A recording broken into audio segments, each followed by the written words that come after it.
Good night. Good morning. Sorry, that's my Turkish is a little limited. I want to learn more, so a few weeks ago I decided to marry a Turkish lady from Samsun.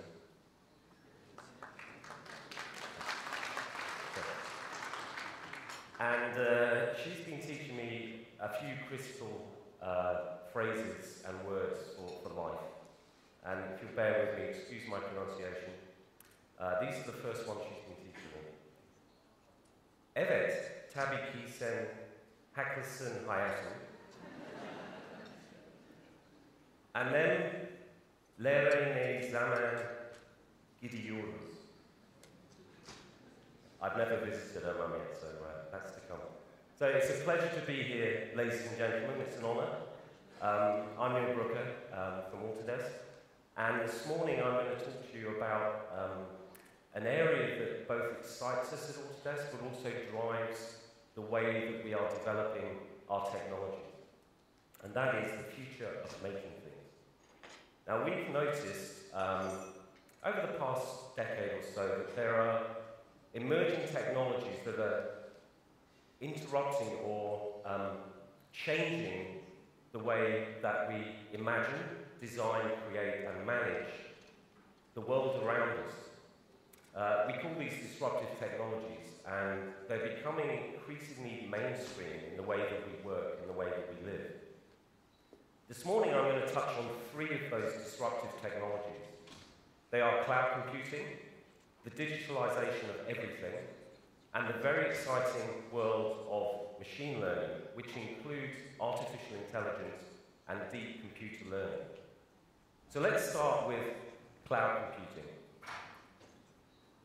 To describe what cloud computing is, it's worthwhile going back a couple of hundred years to look at the development of the human race. Humans have invented and created amazing things.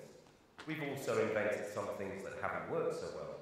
But the one common thing about the human race and the way that we have evolved is that we've used fuel. We need fuel for our creations. A couple of 100 years ago, 200 years ago or more, we had the industrial age. And the fuel was mainly coal. We used lots and lots of coal to make things. The coal drove the engines that made the steam, that drove the engines, that made the steel, and so on, that made the ships. We had a boom as well. We invented railroads and electric lights.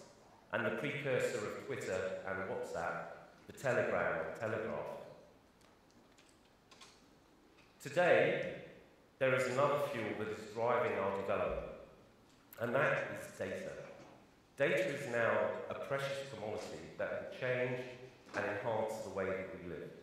So if you imagine that data is a fuel, the cloud is the pipeline. It's the transportation method for that data. And we use the cloud every day, whether we want to or not. It's pervasive. We use it for banking. We use it to watch movies on Netflix. We use it for all sorts of things, and we don't even realize that we're using cloud technology. Also, in the construction and manufacturing areas, we are increasingly using tens of thousands of computer nodes to do our daily jobs, to make sure our projects are created accurately, manufactured on time, to cost, budget, and so forth. I'll be giving you a few examples of where your compatriots in the construction and manufacturing areas are using cloud technology and other advanced computer methods to gain a competitive advantage and to make sure their projects are delivered accurately and on time. Let's go back a few years. If the cloud now is the way we are going to do computing, then back in 1982, this was the way we did computing. This is one of the first personal computers. And on the right there, you'll see a big 3.5-inch floppy disk, which was the first AutoCAD. When the personal computer came out, Autodesk formed because it realized that it was going to democratize the world of design. It was going to make the world a digital place. So it put tools into the hands of users that had never used design tools, and it made people who were already designers more effective, efficient in their work. So back then, this was the cloud. Today, we have technology that can use 10,000, 20,000, 30,000 computers to do the design in a fraction of the time that it takes us back in 1982. Have a look at this structure. I'm not going to tell you what it is because I'll talk about it later. But I want you to have a look at the form of this structure. Have a look at the intricacy of the lattice work there. This thing, which I won't tell you, could never be imagined or designed by a human being. I doubt it anyway. It's very organic, very complex, and really almost impossible to imagine. But a computer can now design things like this. What we have today is still a passive world. We have a lot of technology, but they don't do anything until we tell them to do something. Your computer will not do anything unless you use your mouse. This clicker will not do anything unless I click the button. Our phones, smartphones, aren't really that smart. We still have to interact with them. What we're going into today is an age where computers are beginning to learn for themselves to help us in our everyday jobs and everyday lives. This is called generative design. This is a chair, sorry to point out the obvious, this is a chair that a designer might take a day to design. He might then run some simulations on that, decide it doesn't work, go back and redesign the chair. Today, using generative design tools, generative design algorithms, computers can help us discover the optimum design. What we need to do is just to tell the computer an idea, give it some constraints, parameters, information. Don't tell it it's a chair, just let the computer run with all of the constraints we have given. This is a nice chair. This was designed by a real person in the US, a young 25-year-old college student who had never touched a piece of design software before. And she worked with a creative engineer, and they used generative design to create this rather pretty chair. Again, look at the structure and the form of this chair. It's important. I'll come back to it later. Here's how it works. Here's a motorbike by Lightning Motorcycles, who create the fastest electric motorcycles in the world. This is a swing arm. I'm telling the generative design software that I need to keep these particular objects. They hold the swing arm onto the motorbike. But beyond that, all I'm going to tell the algorithm are some constraints. And within minutes or seconds, the algorithm will come back with tens of hundreds, thousands even of design options. Using this technology, I can then eliminate some of the options that I don't want. They're outside maybe the cost parameters that I set and so forth. So I can quickly go through the design options and select the ones I want. Then the generative design algorithm will go ahead and make an optimum solution for me. But it goes further than that. The same technology will analyze that shape, and again, look at the structure of the shape. It's very similar to the chair and the object I showed you at the beginning. It will analyze it. It will also tell me how I can manufacture this product. Is it manufacturable? What do I need to do in terms of subtractive or additive manufacturing to create this product? In the past and even today, people still make prototypes of objects that they are wanting to make. This can take a long time, can be expensive, and may be prone to failure. But using this technology, not only does the computer design for us, but it tests, analyzes, and tells us whether we can actually make this particular product. You'll see this swing arm is a rather crazy shape, but it's less than half the weight of a traditional swing arm and twice as strong. And you can see how incredibly amazing that looks. I think you'd be looked at in the streets of Istanbul if you had a swing arm like that. We're also using generative design in construction throughout the world, and increasingly we're using computational design in association with that. This is a rather amazing building that is being built at the moment in where I live in Dubai. It's called the Museum of the Future. It was the vision of the Sheikh of Dubai, and the contractors Bureau had quite a few issues with this because you can tell by the shape that this is not a simple building. It's not a big building. It's only 25,000 square meters in total and only 7 floors. But the actual shape of this building left them with a few headaches. So they used computational design, generative design, and building information modeling to engineer the future. How do you make such a complex building? They started with a building information model. A lot of you would have heard about building information modeling. This is the centralized model where they stored all the information required for construction. So not only the steel, the shape, but also the HVAC, the electrics, the plumbing, all that kind of stuff. And they used tablets on site to take this digital information into the site itself to use during the construction stage. They used generative design to give the optimum outcome for the panel, the facade panels on the outside. You could see just a few of the options they had here.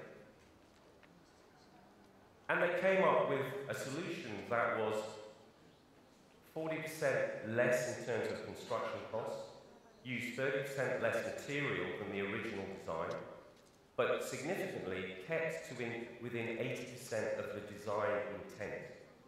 I think if someone designs a donut-shaped building and you came back with a square, they wouldn't be very happy. So they wanted it to be as close to the original as possible. This is what it looked like 2 weeks ago. I took this picture, and you can see the complexity of the structure inside that will give it that nice donut shape. But not only that, it's not just about construction, it's about usability. How do people use, how do they interact with this building? We can do marketing shots like this to show people what it looks like, but it doesn't tell us anything about how human beings will behave and interact when they get inside that building. We have technology for years now that we can do some small simulations, 2D, static, it's not very magical. But when you start adding data and people's behavior using computational design, the magic starts to happen. This is a simulation of what would happen if people came out of a conference or a concert, whatever it is. They would show you where the choke points are for the people. So you can see the elevators sort of bottom right. That's the choke point. People in Dubai love elevators. They have lots of stairs, but they love elevators, so they're always going to stand there. This gives us a great indication, almost immediately, of where the issues might be. We can take that further. We can actually simulate events using artificial intelligence.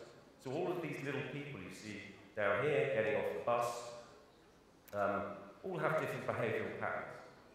They might go into the building and go straight to the restaurant, they might go to the restroom, they might go straight into the auditorium, they might get straight in a taxi and go back home. All of these things are possible, and we can test these scenarios now using artificial intelligence, building information modelling, and computational design. And this is what it's going to look like. It's rather striking, I think you'll agree. We're also beginning to test generative design on human beings themselves. This is a new office for Autodesk in Toronto in Canada, and we've been using our team there as guinea pigs. We've been doing research on them. You can see this looks like an ordinary kind of design office, a bit messy, coffee everywhere and so forth. And what we wanted to do was to not only test the usability of the building in terms of heat, emissions, air conditioning, daylighting, sunlighting, space, and so forth. We can do that already, but we wanted to put people's attitudes and preferences into the equation. So we asked our team in Toronto to come up with their preferences. So things like, do you like to be next to the window? Do you need to be near the coffee machine? Do you like to sit next to Bob or Sarah, or would you rather be a bit further away? All that sort of thing we asked our team, and then we put it into a computer computer algorithm. And the algorithm came up with thousands of design options for facilities management. Let's imagine for a moment that we have a Siri or an Amazon Echo application for design software. I'm going to talk to my computer now. So, computer, please open Project Toronto.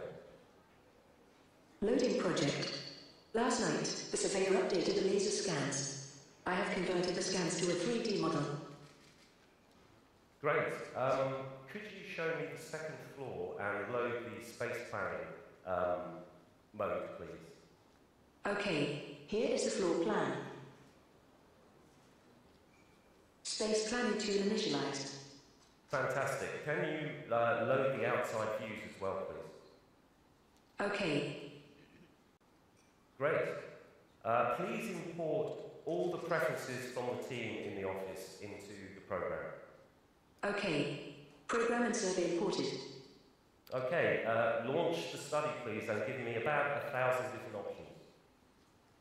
Okay. Starting the adjacency preference, work style preference, buzz, productivity, and view analysis. Estimated time, 6 seconds. Studies completed. Running the daylight analysis. Estimated time, 3 hours. Would you like to see a predictive model that is 98% accurate? Estimated time of predictive model, 7 seconds. Yes, please. I don't have 3 hours. Thank you. Okay. Running the daylight predictive analysis. All studies completed. Okay. Can you give me your top 1,000 options, please? Okay. Here is a parallel coordinate plot representing 10,000 designs within the criteria range. 10,000? I said 1,000. Just give me the top 10. Okay. I like the look of number 5. Can you package that up and send it to the contractors, please? Okay. A VR and 3D model as well as 2D documentation have been sent. Great. Thank you very much. Okay. So, a little bit in the future, but we actually ran similar algorithms with our team, and you can see how the office looks now in Toronto. It's a nice space, and I believe everyone is very happy, and they're not sitting in people they don't want to sit in. Okay, back into the outside Autodesk world.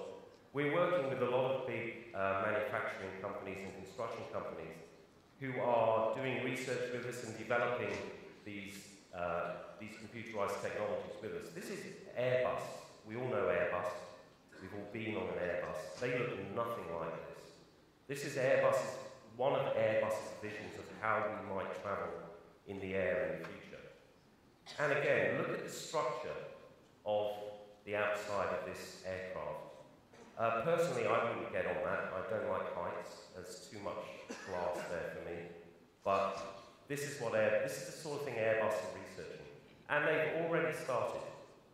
They've started with simple components. They're using generative design and additive manufacturing to create some of the components of their new fleets of A320neos. This is the bulkhead where stewards and stewardesses would sit to take off and landing. Again, look at the structure of that bulkhead. Very similar to everything we've seen so far. They're not only looking at the bulkheads, they're beginning to design seats as well to go into their aircraft. We've calculated that for a single aircraft, the weight reduction is like taking 14,000 cars off the road in terms of emissions. Something like 140,000 tons of emissions into the atmosphere will be reduced simply by putting one bulkhead into a fleet of A320. This is significant for the environment, as well as for the design and completion of these aircraft. But how does it happen? You remember that structure I told you about? Generative design technology mimics nature. Some of the strongest things on Earth are natural, like coral reefs, tree roots, etc. This is a slime mold called Poseidon. And what Poseidon does is it goes out to look for food, and it cuts itself off at the weakest points, and only reinforces the strongest links between its nodes.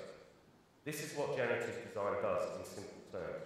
And you'll see this structure in every single object I've actually told you about. Again, a traditional design engineer would never have the time or the capacity to think of such complex forms, but these are the strongest things that we can imagine at the moment, and they're helping us construct with lower cost, lower weight, and more tensile strength.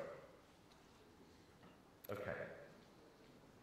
My last example is from the first shape I showed you. This is the company called Hackrod, who are designing fast sports car. And they've used generative design, plus a lot of sensors to collect tens of millions of data points to construct this chassis. This was the shape I showed you at the beginning of the presentation. This is a car chassis. You would never have thought it, really, looking at the first picture. But again, it's stronger, lighter than an original car chassis, and the form you couldn't imagine on your own. The computer has done that all for them. And now it's part of a sports car. Okay, so that was cloud computing and generative design. I'm going to move on to the digitalization of everything. And what does that mean? It means that we're becoming a digital world. Everything we see, touch, hear is somehow recorded. You remember I showed this picture and talked about data being the new fuel. Well, data on its own isn't really enough. We need it to proliferate. We need to make it useful. And one way we can do that is to use sensors. Sensors are becoming very common. We can put them anywhere. They're becoming very cheap. You can get in your car now and turn your heating or air conditioning on at home before you get home. You can program the sensor to do it automatically if you hit a certain temperature. We can collect information now from anywhere using sensors.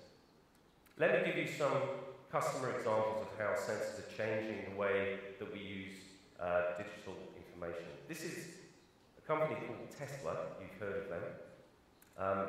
In 2016, Tesla made a couple of thousand, a few thousand cars. General Motors made at the same time 7.9 million cars in the same year. However, the next year, Tesla's market valuation or market cap was more than General Motors for a while. Why? Because investors saw what Tesla were doing with digitalization, collecting the information and use of that information. Tesla were making the car a more personal experience than just a block of metal that you sit in and drive. They were making you interact with it. The car was interacting back. Scary thought, but it does. A great example of this was when once a Tesla flipped over somehow, probably going too fast around the corner, whatever, flipped over. What Tesla were able to do was just overnight, while people were sleeping, lower every single Tesla in the world by a few centimeters. Just while they investigated why this car crashed, they made everyone's car safer. The owners didn't even know that they might have hit a speed bump and then realised, but this is what happened. Tesla are using sensor technology and digitization to do this. And the cities that we live in are becoming the same. You've heard about smart cities. Well, very soon, smart cities will be a reality. We'll be able to communicate between buildings, construction sites. Our cars can tell the traffic police that there's a traffic jam up ahead. That would be useful in Istanbul. And those sorts of things. So we're becoming a very digitized world where data is used to help us improve our existence. Let's have a look at some more examples of digitalization. I'm going to give you three. One is a hydropower station in Norway. The second is a manufacturing laboratory in Holland. And the one on the bottom is a very, very small airport somewhere around Istanbul, which I believe is opening very soon. So the first one, a hydropower station called Varma 12. This is the largest in Norway. It's also one of the oldest.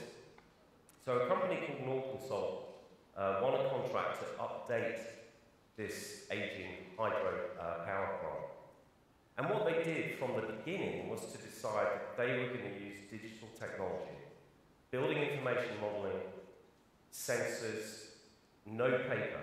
They were not going to use paper on this project at all. So they put together first a building information model. And you can see it here.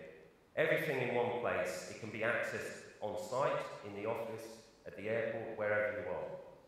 They also had to make sure that the new structures would fit in with the existing terrain and the existing structures. They used computational design to place complex structural pieces into such things as the water turbines here. Again, these complex structures would never be able to be designed manually using traditional techniques. And they collected information all the time on site using drones and sensors. They were able to use tablets, go on site, and plan and create their new facility without using any paper. So you can see that they wanted it to fit in with the terrain, and they just used digital technology, data collection techniques, and so forth. Very impressive. Second example, a customer of ours is called RAMLab, which stands for Rotterdam Additive Manufacturing Laboratory. They're interested in boats. Rotterdam is a very big port, one of the biggest in the world, so they're interested in boats. And what they're particularly interested in is the waste of time manufacturing material that happens when something breaks on a ship. For example, this propeller. If that propeller broke, what they would do, they'd have to haul the ship into harbour. They would have two options. They could either go away and make a new propeller, which would take a few weeks. They might have spare propellers in inventory, but it's been calculated that 70% of ship inventory is never used. Again, that's a waste of time and money. So what they're doing is they're looking at digital sensoring and additive manufacturing technology to be able to create on site any part of a ship that they require. And here you can see the propeller being made in a virtual reality world. And then it goes to additive or subtractive manufacturing to be created using 3D printers and so forth. Very, very good technology, still in the research stage, but they're working with us to make this an industrial reality. Okay, third example of digitalization comes from here. This is Istanbul Grand Airport, which I think is due to open on the 1st of November. It's a massive airport, as you know, and a rather nice one to look at, I think you agree. It's over 1 million square meters in size, and by 2024, this airport will handle 200 million passengers. That's the most in the world at the moment. If you imagine big airports like London Heathrow or Dubai are only handling 80, 90 million passengers a year, you can see how big this airport is going to be. But again, the people who are making this airport made the decision to digitalise everything before they even dug a hole in the ground. They created one of the largest four-dimensional building information models in the world, on the top left there. Within that model, they managed 30,000 different activities. 30,000, just using one model. They were able to take that model on site. You can see on the bottom left here that we have these domes, these rather elegant domes in the roof. They're rather large, twice the size of that porter cabin.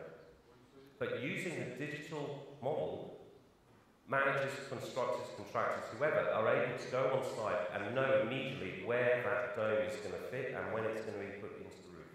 They don't need paper, it's accurate, it's up to date, everyone is reading from the same data. And you can see on the right there the baggage handling system, which of course will be one of the biggest in the world. You can see all the HVAC and everything. There are no clashes there. When they were developing the design, they found over 300,000 potential clashes just in the model. They reduced that in reality when they actually started constructing to 500. That's a significant gain in terms of lost productivity cost. And the reality is that Istanbul Grand Airport will open just about on time, which in the aerospace industry, in the airport industry, 60% of airports do not open on time. So this has provided a huge benefit for Istanbul Grand Airport. Okay, so that's the digitisation of everything. My last topic is machine learning, which includes artificial intelligence and deep machine learning. I'm going to introduce you to some robots in a minute, but first, we've had robots helping us to manufacture things for a long time. Here's a car production line, and the robots sit there and they do a particular tasks. But these robots are heavy, they're very dangerous for people. We have to keep them kind of in cages a lot of the time. They don't understand that we are very fragile, and if they hit us, we'll know it. And they're quite stupid. They just do one thing and one thing only. So we want to get away from that. At Autodesk, we're doing a lot of research into artificial intelligence and robotics. This is a robot that we call Bishop, and he's in our San Francisco Pier 9 facility. And Bishop is having fun. He's the lucky one. He's being taught how to use Lego. He has a hand, he has an optical eye, and he's being taught from very simple beginnings how to place Lego onto that Lego mat. You can see that. Now, he's not just going for the Lego in one spot. If we move that Lego somewhere else, he will find it. He's beginning to learn intuitively exactly what he needs to do. But the process is still quite slow. So what we did was take Bishop into a virtual reality game, and we gave him some Lego. Now, when we take a machine into virtual reality, we can uncouple real time. Computer time is much quicker than real time. So actually, overnight, Bishop was able to assemble 1 million pieces of Lego. Imagine that on your children's bedroom floor. That will hurt. But very, very clever. And when he comes out of that virtual reality world, all of his knowledge is stored in the cloud. So any other robot that we attach to that network will know instantly what to do with Lego. Doesn't have to learn, just knows. Exciting? A little scary? I think it's exciting. We have another robot as well who is a worker. Poor old Ash doesn't have fun with Lego. Ash has to learn how to make things. So Ash 3D prints. But she doesn't 3D print from a static design. She's in a closed loop system. And she learns as she goes along what mistakes she's making. She goes back, she'll try again, she'll rectify. So she's learning all the time how to make things. This is that chair that we saw at the beginning being 3D printed by Ash. We also want them to interact with us. We want them to know that if they hit us, it's dangerous. So we put Ash into a 3D world again, and we step inside that virtual reality, and we can interact with Ash and teach her things that she might need to know. So you can see there's Ash, and we can step into her world and use the power of the cloud to enhance her capabilities. And there she is, begging for food by the looks of it. Robots are being used to manufacture things as we speak. This is a project in Amsterdam where 6-axis robots are being used to create a bridge over a canal from one side and the other, and they work towards each other. They're 3D printing as they go along, they're learning as they go along, and you can see the intricate shapes again of that structure, mimicking nature. This is what generative design does in conjunction with 3D printing and robotics. And finally, of course, we need to simulate. So here's an example of how artificial intelligence and computational design can help us. Computational fluid dynamics is a complex subject. You need expertise. You also traditionally need a model that we put into a wind tunnel and run tests over. This is expensive. It takes a long time. If the results aren't right, you have to build another prototype, put it in a wind tunnel. The top one is actually simulation by a computer. So we've trained computer algorithms to mimic a wind tunnel. So they can get any shape that we give them without knowing what it is and mimic the effects of a wind tunnel. You can see the middle one is using traditional computational fluid dynamic techniques, and the bottom one is the difference between the two. So in research terms, they're getting very close together, and again, will speed up the way that we design, create, and make things. So where's it all going? Well, we believe that the key and the fuel to the future of making things is data. But data on its own is pretty useless. We need tools and imagination to use the data correctly. So two big areas that we are investing in heavily at Autodesk are artificial intelligence and generative design. And in the future, we will make things using the cloud, using algorithms, and using still the engineer. Çok teşekkürler. I thank you. And please be aware that there are refreshments at the back, so please help yourself to coffee and all those lovely sweets and cakes and everything else. Have a great day. Thank you very much.